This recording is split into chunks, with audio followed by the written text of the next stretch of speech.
الحمد لله رب العالمين، والصلاة والسلام على أطهر خلق الله أجمعين، سيدنا محمد صلى الله عليه وسلم. طبتم وطاب لقاؤكم وتبوأتم من جنة الله منزلا. من يرى في المنام الكلب الأسود علامة على تحقيق الأمنيات والأحلام بشكل كبير. إذا رأت المرأة المتزوجة أنها ترى كلب أسود اللون علامة على وصولها إلى أحلامها في الواقع بشكل كبير. ومن يرى في المنام أن هناك كلبا أسود يهجم عليه علامة على نجاحه في العمل أو التجارة بشكل كبير.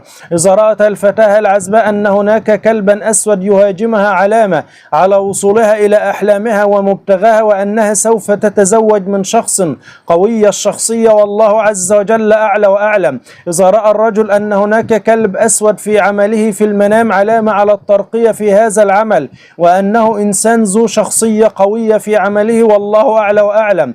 إذا رأت المرأة المتزوجة كلبا أسود في بيتها علامة على انتهاء المشاكل في هذا البيت والله عز وجل أعلى وأعلم.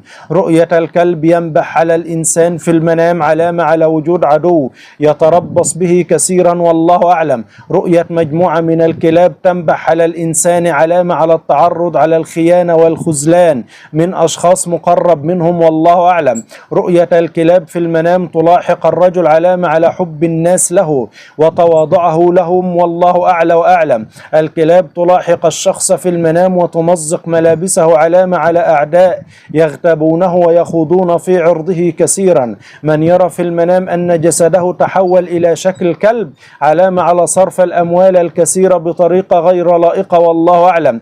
التحول إلى شكل كلب في المنام علامة على الرزق الواسع القادم لصاحب الرؤيا.